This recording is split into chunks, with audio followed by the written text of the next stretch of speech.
Hello friends, welcome to Grewal tutorial. आज हम pedagogy of commerce का नेक्स्ट पार्ट करेंगे और इस पार्ट के अंदर हमारा आज का क्वेश्चन रहेगा यूनिट 3 का, जो कि है curriculum development and delivery is a cyclic process. यानी कि जो करिकुलम डेवलपमेंट है या फिर हम क्या कह रहे हैं कि हमारा ये एक साइक्लिक प्रोसेस रहेगा, इसको एक्सप्लेन करना है आपको। साथ के साथ आपसे पूछा जा सकता है कि करिकुलम डिज़ाइन क्या होता है और इसके टाइप्स क्या रहेंगे, कि किस तरीके से हम करिकुलम को क्या कर सकते हैं, डिज़ाइन कर सकते हैं।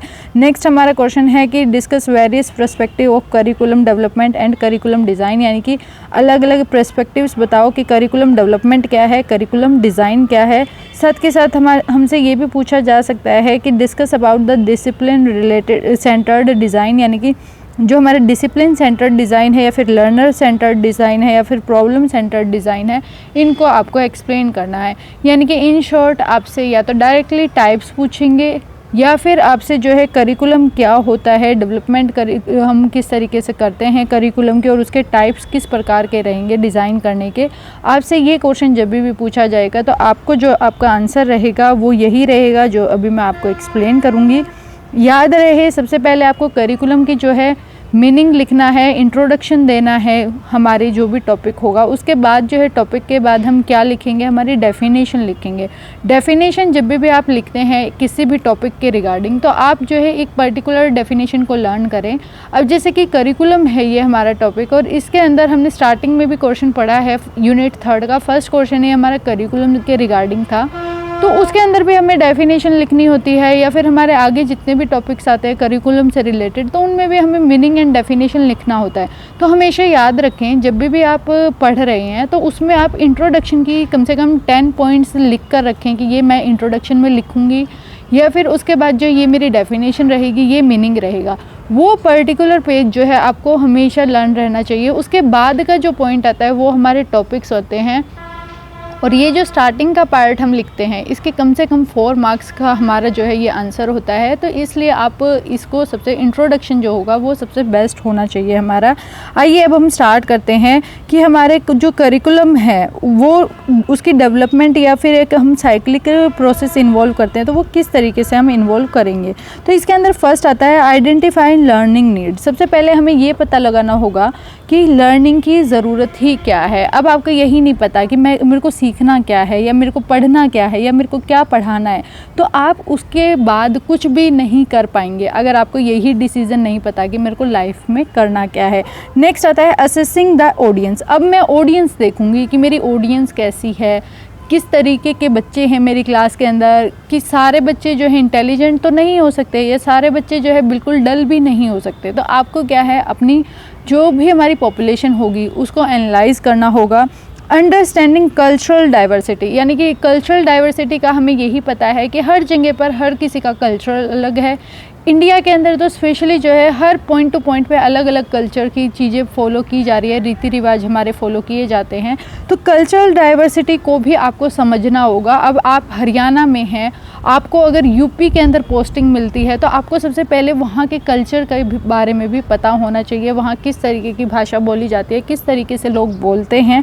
नेक्स्ट आता है डेवलपिंग गोल्स एंड ऑब्जेक्टिव। आप जो है अपने गोल्स और ऑब्जेक्टिव को डिसाइड करें कि मेरा गोल टारगेट क्या रहेगा अगर मैं पढ़ाऊँगी, और क्या मेरे ऑब्जेक्टिव रहेंगे जो हम अचीव करेंगे उनसे, यानी कि जो हम पढ़ाई कर रहे हैं उससे हम अचीव करेंगे। नेक्स्ट आता है फैसिलिटेटिंग द लर्निंग प्रोसेस। अब जो है क्या क्या हमें फैसिलिटीज़ वगैरह चाहिए जब भी हम हमारा लर्निंग प्रोसेस कराएंगे, कौन सा मेथड हमें फॉलो करना है, ये सारी चीज़ें हम सबसे पहले यही डिसाइड करेंगे कि हमारी लर्निंग के अंदर ज़रूरत किस किस चीज़ की है।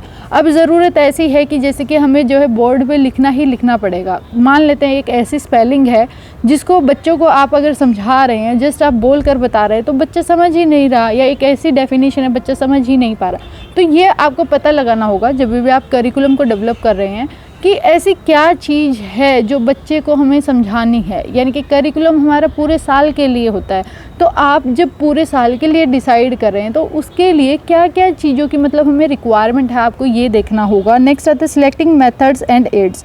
अब जो है मेथड सिलेक्ट करेंगे, हमें ये पता चल गया हमारा टारगेट ये रहेगा, हमें हमारे ऑब्जेक्टिव्स का पता लग गया। अब जो है हम सिलेक्ट करेंगे हमारे मेथड्स को कि कौन कौन से मेथड्स और कौन कौन सी टेक्निक वगैरह या किस किस चीज़ का हमें यूज़ करना है बच्चे के अंदर डेवलपमेंट करने के लिए। नेक्स्ट आता है डिलीवरिंग द लर्निंग एक्सपीरियंस। अब जो है हम लर्निंग एक्सपीरियंस को डिलीवर करेंगे and developing an action plan. और अब हम जो है एक्शन प्लान को डेवलप करेंगे। याद रखें, करिकुलम हमारा पूरे साल के लिए तैयार होता है, जो एक्शन प्लान होगा वो भी हमारे पूरे साल के लिए होगा, लेकिन हमारे जो प्लान्स होते हैं, लेसन प्लान्स होते हैं, वो छोटे छोटे पार्ट्स में हमें डिवाइड करके प्लान करने होते हैं। अब जैसे कि मैं एक टॉपिक करा रही हूँ आपको बीएड का, तो ये मैंने एक पॉइंट को क्या किया है, डेवलप किया है। एक पॉइंट को ही मैंने क्या किया, मैंने लेसन प्लान डेवलप किया है उसका। तो आपको यही देखना होगा, करिकुलम हमारा पूरे साल के लिए रहता है और लेसन प्लान जो है हम एक पर्टिकुलर टॉपिक के रिगार्डिंग बच्चों को पढ़ाते हैं। नेक्स्ट आता है ये जो एंटायर प्रोसेस होगा ये एक इवैल्यूएशन ओरिएंटेड होता है।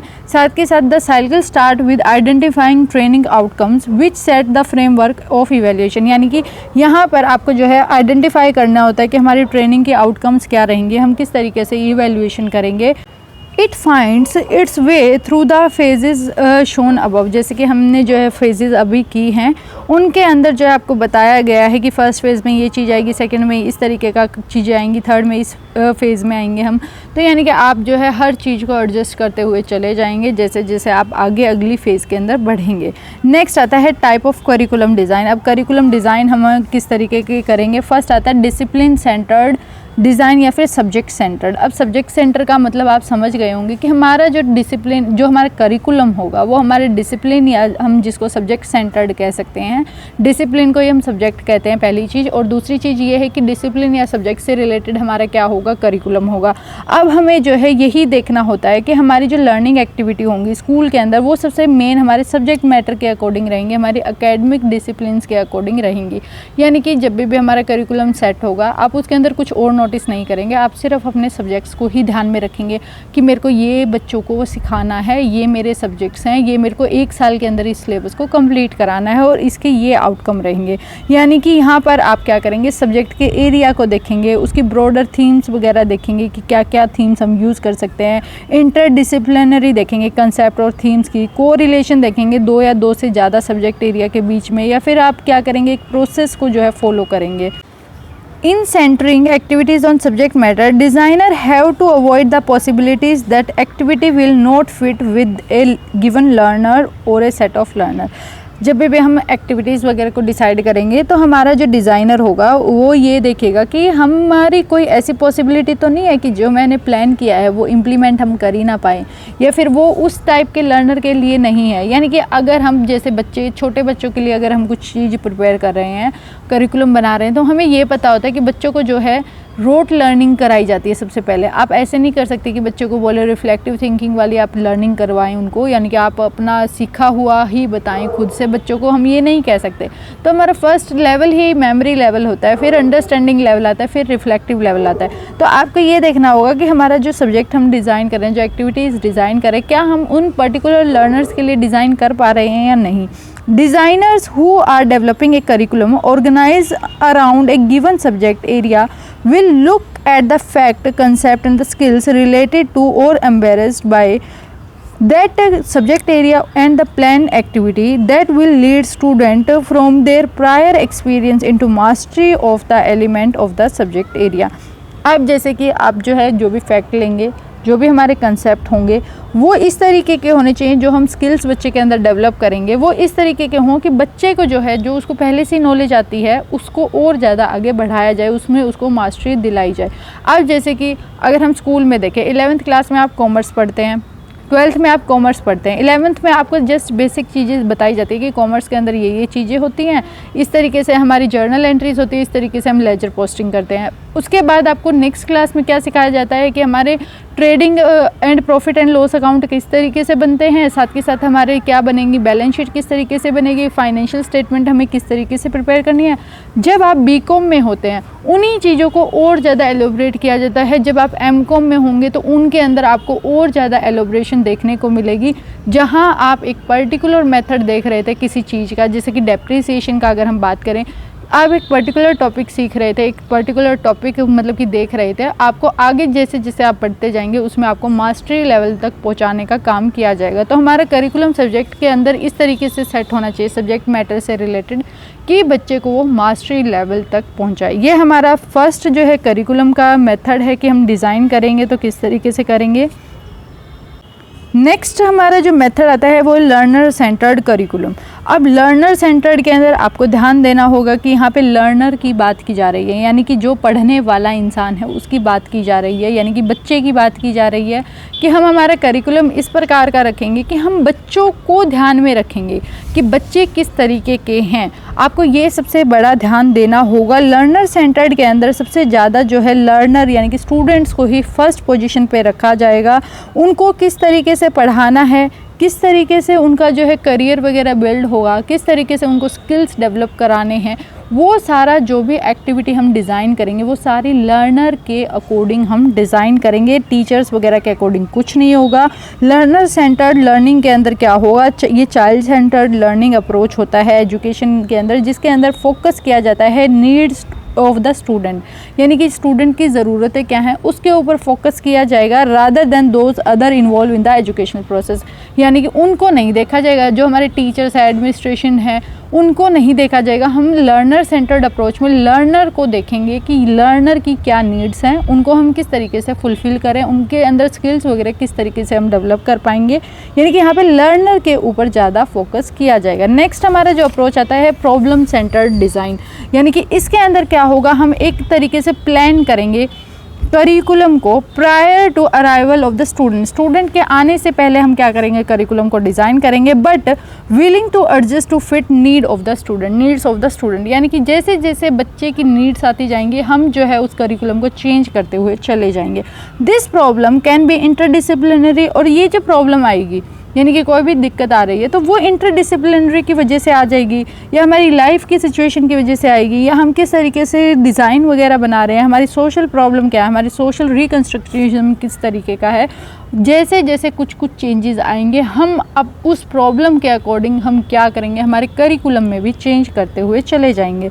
यानी कि अब जैसे कि एग्जाम्पल दिया गया है, what policy shall govern our future use of technology, किस तरीके की हमारी फ्यूचर में टेक्नोलॉजी की वगैरह चेंजेस आएंगे। अब जैसे हमने देखा जब हम खुद स्टूडेंट थे, मतलब 2000 में हम अगर बात करें तो उस टाइम में वहाँ कोई भी कंप्यूटर का इस्तेमाल ज़्यादा नहीं होता था।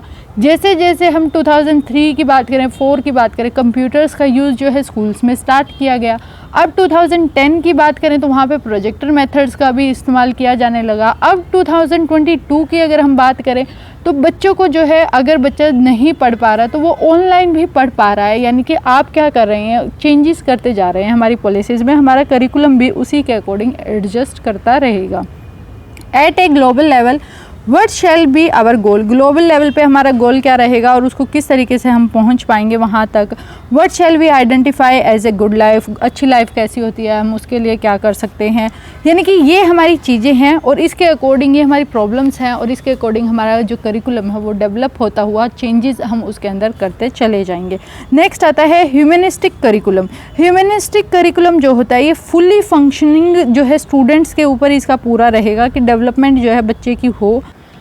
फोकस जो रहेगा इसके अंदर वो हमारे सब्जेक्टिव के ऊपर रहेगा, हमारी फीलिंग्स के ऊपर, परसीविंग के ऊपर, या फिर हमारे बिकमिंग, वैल्यूइंग, ग्रोइंग, या फिर जो भी हमारे जो डेवलपमेंट है किस तरीके से हमें करनी है, self understanding, self concept, personality, responsibility, इन सारी चीज़ों के ऊपर हमारा ये करिकुलम रहता है। यानी कि बच्चे के ओवरऑल डेवलपमेंट के रिगार्डिंग हमारा ह्यूमनिस्टिक करिकुलम रहेगा। इसी के साथ हमारा ये टॉपिक कंप्लीट होता है। आपसे एक पर्टिकुलर डिज़ाइन के बारे में पूछा जा सकता है, जैसे कि कहा जा सकता है कि प्रॉब्लम सेंटर्ड डिज़ाइन को एक्सप्लेन करें, साथ के साथ विद एग्जांपल्स करें। तो आपको ध्यान रखना होगा कि प्रॉब्लम सेंटर्ड डिज़ाइन होता क्या है, कुछ प्रॉब्लम्स आप लिखेंगे और उनके चेंजेस किस तरीके से हम लेके आए हैं सोसाइटी में, आप वो देखेंगे। इसी तरीके से हमारा सब्जेक्ट सेंटर्ड या चाइल्ड सेंटर्ड, इसके अंदर भी आपसे क्वेश्चन पूछे जा सकते हैं या फिर आपसे तीनों अप्रोचेस भी इकट्ठे पूछे जा सकते हैं। तो आपको ये ध्यान रखना होगा कि किस तरीके से हमारे टाइप्स हैं। इसी के साथ ये टॉपिक कंप्लीट होता है। अगर आपको कोई डाउट है कमेंट में ज़रूर पूछें, अपने फ्रेंड्स के साथ ज़्यादा से ज़्यादा शेयर करें, चैनल को सब्सक्राइब करें। Thanks for watching.